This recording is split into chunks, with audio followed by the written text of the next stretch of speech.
Cuando estamos hablando de responsabilidad penal, en cualquier contexto que este sea, puede ser por un accidente de tránsito, o mejor dicho, la muerte de una persona, la caída de un edificio, la explosión, por ejemplo, de un tanque de gas, de una cisterna. En cualquier contexto, lo primero que se tiene que hacer para determinar la responsabilidad penal es ubicar cuál es el riesgo específico que se ha incurrido. Por ejemplo, si yo voy a transportar combustible, esa es una actividad de riesgo. Todas las actividades son de riesgo, en mayor o menor medida, pero todas las actividades implican un riesgo para la ciudadanía, para terceros.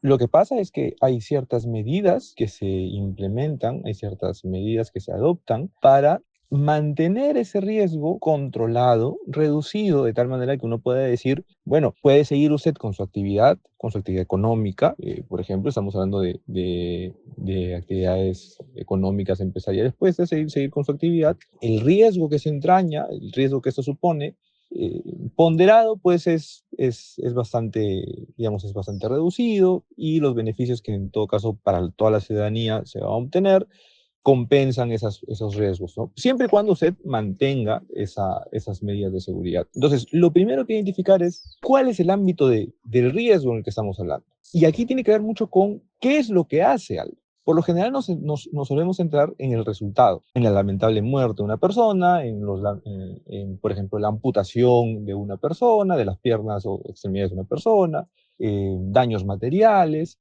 Eso es lo que se llama resultado. Sin embargo, esto tiene un correlato detrás, ¿no? Otra vez, si estamos hablando, por ejemplo, de la construcción de un edificio. Murió alguien en la construcción, un trabajador, por ejemplo. Ok, ¿no? Es la muerte del trabajador. Pero ¿qué estuvo detrás? Esa muerte no se produjo por un evento casual, por el azar, no se produjo porque hubo un ventarrón que nadie podría haber controlado. No se produjo, por ejemplo, porque las líneas de seguridad o la línea de vida que se había implementado, los andenes que se habían implementado, no eran los idóneos. Eso es lo que se imputa.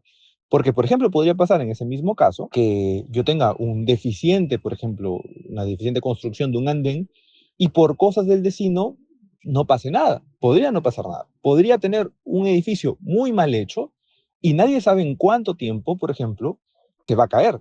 Puedo construir mal un edificio y el techo se va a caer. No sabemos cuándo se va a caer. Puede que no se caiga, puede que se caiga cuando no había nadie. Puede que se caiga y no muera nadie. Puede que se caiga y muera una persona. Puede que se caiga y mueran 10 personas. Pero ya eso es un riesgo.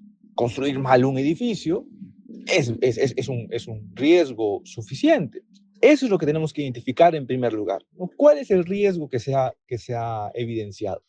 Independientemente del resultado. Luego se podrán evaluar, obviamente la pena puede ser mucho mayor, pero lo mejor es verificar, o lo ideal y lo que se busca es identificar cuál es el riesgo, cuál es el comportamiento que eleva ese riesgo. Porque mi actividad estaba, por ejemplo, mi actividad empresarial estaba aceptada siempre y cuando, por ejemplo, yo cuide la vida de mis trabajadores. Pero si no la cuido porque no les doy casco de seguridad, no los capacito en implementos de seguridad, en el uso de implementos de seguridad, esa actividad ya no es un riesgo permitido. Ese es el primer eslabón, verificar si hay un riesgo o no. ¿Y eso cómo se verifica? Identificando cuáles son los deberes de esa persona. Si yo, por ejemplo, voy a nuevamente construir un edificio, tengo ciertos deberes y esos deberes pueden ser y son de diverso tipo. Y ahí es donde uno puede decir, se van a cometer varios delitos en función a cuántos deberes yo infringo.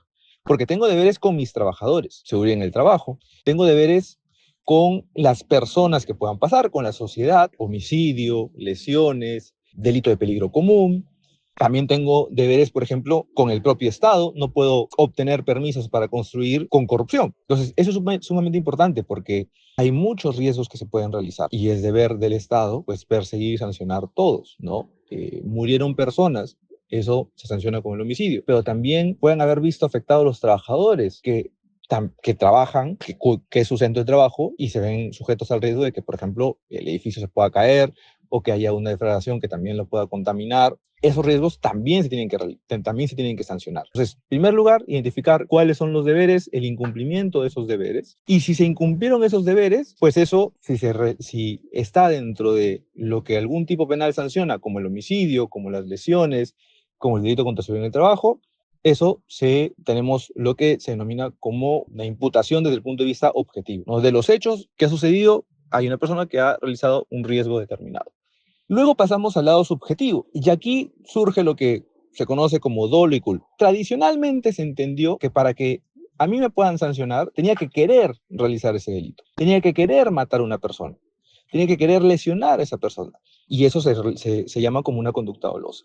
Sin embargo, ya esa visión de querer realizar algo se ha dejado de lado, ya muy pocos sostienen esa visión, y ahora ya no importa si yo quería o no quería. Lo que importa es si yo conocía cuáles eran mis deberes y por tanto conocía que incumplir esos deberes generaba un riesgo, ¿no? Y esto, por ejemplo, los que son padres lo entenderán, ¿no? Si yo le digo a mi hijo, no hagas esto, muchas veces el niño lo hace y me mira como desafiante, uno puede decir, oye, ¿sabes lo que estás haciendo? Y aún así lo haces. Eso hace su conducta, no puede decir que eso hace su conducta mucho más grave. Y eso es lo que tenemos que entender. El dolo es más grave que la culpa. Tiene una pena muchas veces mucho mayor. La culpa es mucho más leve y además es la excepción. Muy pocos delitos se sancionan de manera culposa.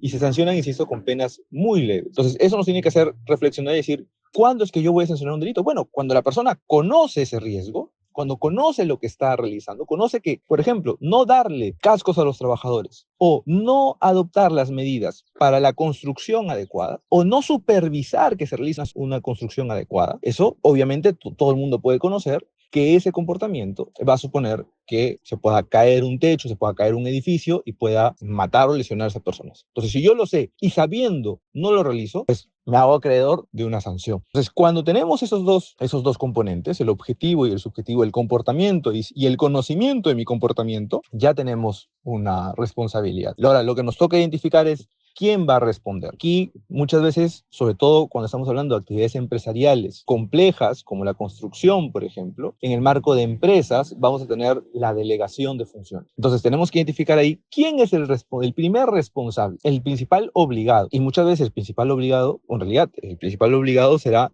la persona de quien depende esa actividad, los gerentes, los titulares de las empresas, porque son ellos los que finalmente además se aprovechan, porque van a lucrar, terminan obteniendo ese beneficio. Entonces, el correlato es, bueno, usted se hace responsable también por haber decidido emprender esa actividad. Lo que va a suceder, evidentemente, es que esa persona no se va a hacer responsable, el gerente no va a ser responsable de todo lo que pasa en su empresa. Lo que va a ser delegar, va a contratar a otras personas y le va a decir, tú encárgate de esto, tú encárgate, por ejemplo, del diseño, ya sean personas dentro de la empresa o fuera de la empresa, tú encárgate de los planos, tú encárgate empresa B de supervisar que la construcción se lleve adecuadamente. Esta delegación no significa que el obligado principal, el titular de la empresa, y aquí estoy hablando solamente de dos personas, pero pueden haber muchos más en la cadena, se desprenda de su obligación. Él es el principal obligado. Lo que va a suceder es que va a traer a alguien más que le va a ayudar a cumplir con esa función. Y ahí lo que tiene que hacer es supervisar, vigilar de distintas maneras, mantenerse informado de lo que hace esa otra persona. Por ejemplo, yo soy responsable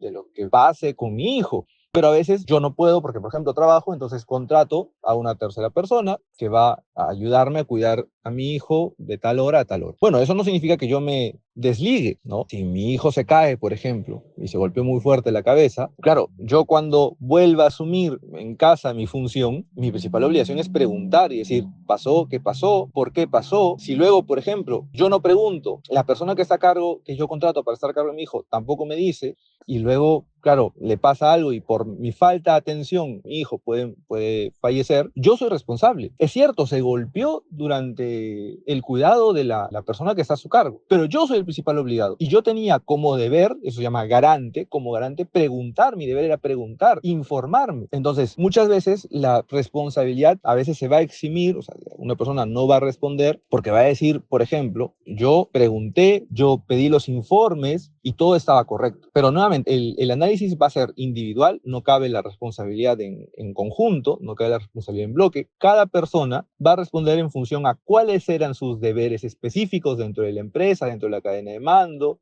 y si cumplió o no cumplió con esos deberes. Y el gerente dice, bueno, yo pregunté y me dijeron que estaba todo correcto, que no había ninguna falla, hice auditorías y me dijeron que todo estaba bien, pues ahí no cabe ningún tipo de responsabilidad porque la persona ha cumplido con sus deberes.